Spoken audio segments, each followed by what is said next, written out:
Hey y'all, Coach Alex from Maximize Potential coming at y'all with a great Mobility Monday. Today we're addressing the valgus knee, also known as a knee cave. We're going to be looking at what it is, why it's happening, and how to treat it. But before we get into that, it is the last week of Squattober. These shirts are a limited time run, so grab one while you can. They taper really well around the arms. They taper great around the waist. I love the back design. Like I said, they're on a limited run, so grab one while you can. I'm going to go ahead and leave a link down in the comments below. Today we're addressing the valgus knee, and I'm going to be showing us exactly how to treat it. So let's jump right into it.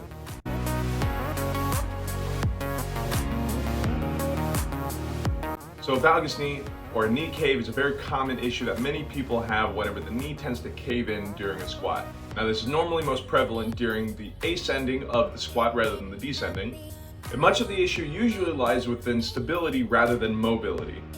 The first thing that we need to understand is that the knee is the middle child of the leg, so we can't always be looking at one place. If you're a middle child, you may know that anytime you get in trouble, a lot of the time that fault ends up coming down to that sibling above or below you. Same kind of thing with the knee joint. If we have knee issues, a lot of the time the issue doesn't usually reside in the knee. A lot of the time we have to look above into the hip or below in the ankle and foot. Let's take it out to the gym floor and I'll show you exactly what I mean. So like I mentioned, when we're addressing that valgus knee, we normally want to be looking at one of two areas, either the hips or the ankles. We're going to start at the top at the hips here. Now, suspect number one when we see a valgus knee is usually going to be a weakened glute med. Now, sometimes this can be true, but it doesn't mean that it's always going to be the case. The glute med is a small muscle that sits right at the top shelf of that glute. It's what's going to help abduct the knees and leg away from the center line of the body. This is one of our main stabilizing muscles in our hips. Similar to the shoulders, we have to pay close attention to these accessory muscles that we have in our hips. Especially with larger joints like this, it doesn't matter how strong or conditioned that we are. If we don't have the proper stability in our accessory muscles, we may have some issues arise. So to strengthen the glute med, we can do two exercises. So this first exercise that we're going to get into is going to be called a banded clamshell. Now we're going to go ahead and get a light band here, and we're going to take it and place it just above the top of the knees. Once we get it on the knees, we're going to be on our sides here. Now, I like to imagine like I'm up against the wall. For those who have never done this exercise, I would highly suggest to do this up against the wall. Now, I say this so we can have some tactile feedback behind us. We should have a nice flat angle on the feet, on the butt, and on the shoulders back here. So, in this position here, we can either be on the elbow or we can bring the head down, support it with the hands. Now, the feet are gonna stay together, and we're gonna abduct this knee as we squeeze that glute in the back and we come straight up. We should not be going crazy, going over the top. We want to keep those hips nice and square here, nice and parallel. So keep those feet together, squeeze those glutes as we come straight up. This is going to help strengthen that glute med here. We're going to go ahead and do about 3 sets of 15. Remember, everything you do to one side, we got to do to the other. So once you finish 15, go ahead, swap it over to the other side. Make sure your feet, your butt, your shoulders are all lined up on that invisible wall. And we're right here, going 15. Awesome, so the second exercise that we're gonna be getting into is gonna be a side plank. Not only is this gonna be good for the core, for good core stability, but it's also gonna help strengthen that glute med. The way that we're gonna get into this, we're gonna come down to an elbow or a forearm. We're gonna take those legs out straight here. So I'm gonna squeeze this glute, I'm gonna squeeze this core as we go ahead and come up. I like to imagine like I'm on a string that's connected to the ceiling right on my hips. Now, as I'm squeezing this core, I'm pushing with that bottom foot straight down into the ground here. And we're gonna hold this for about 30 seconds. Remember, everything we do to one side, we gotta do to the other. So go ahead and swap sides here. Again, on that forearm, on that elbow, straight legs here. Squeeze that glute, squeeze the core, and I'm pushing that bottom leg straight down to the ground. Let's go 2 sets of 30 seconds with this one. Moving on from the glute med, one of the other main hip issues that I see is going to be a tightness in the adductor. Now, if we can't tell by the name, that adductor is going to be very important for adduction, so bringing the leg towards the center line of that body. Now, this may be a favorable movement in some exercises, but of course in the squat it is not. During a squat, if that adductor is too tight, it's going to go ahead and pull those knees inwards just like this, again, adducting those muscles.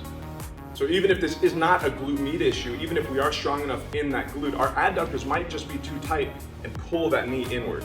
Now to treat this, we're gonna get into a simple adductor roll. Of course, we're gonna need our foam roller here. What we're gonna do is take that foam roller and we're gonna place it parallel to our mat, parallel to our bodies here. Now we're gonna lay down on our stomachs, nice prone position, and we're gonna take the knee and the hip up to a 90 degrees. So 90-degree angle at the hip, 90-degree angle at the knee. Remember, anytime that we roll, we don't want to be on top of any bone, but we can use it as a guideline. So, starting just above the knee joint here, we're gonna go from there and slowly roll up to just inside of the hip here. Remember, I like to think of this kind of like a submarine radar in the sense that we're rolling, we're kind of scanning the area, we're looking for a couple of places of discomfort, and as soon as we hit that blip, we're gonna sit here for about an extra 20-30 seconds until that pressure dissipates. We're gonna do this for about 2 minutes on each side. So don't forget, once we finish this side, go ahead and swap it over to the other side. So now we've gotten into the hips, and maybe we're still having a couple of issues. As I mentioned earlier, this is a 2-lane road, so we can't just look one way, we gotta look the other. If the main issue doesn't reside in the hips, it may reside in the feet or ankles. Now, as I mentioned again with the hips and the glutes, this may be a stability issue and not a mobility issue. First thing that I look at with the feet and ankles is going to be, do we have a fallen arch? So if we have flat feet or we do not have that arch, a lot of the time we can be a little bit more prone to a little bit of an inversion here, where that ankle falls inwards during that squat. Now when that ankle falls in, that knee usually tends to follow. Now remember, when it comes to stability issues, a lot of the time it has to do with our knowledge of weight distribution. So specifically today we're talking about the ankles and the feet. Now I hear a lot of coaches say, drive through the heels, but we all have different body types, we all got different types of physiology, so driving through one specific point isn't always going to work for all of us. Now what would work better is if we had our weight evenly distributed across the entirety of the foot. So what we should be focusing on here is going to be the tripod in the foot. And when I say the tripod in the foot, I want us to focus on keeping the weight equal on the big toe, the little toe, and the heel of the foot. As I mentioned earlier, this is going to allow for even weight distribution across the entire foot and even minimizes the chance of that arch collapse. Great, now that we've got that weight distribution down, one of the better cues that I like to give during these squats is to spread the feet out, grab the ground, and tear the earth apart. Spreading those toes wide is going to help give us good surface tension here. Then we're going to grab the ground. Now this is going to help maintain that arch and keep it nice and strong. Then we're going to tear the earth apart.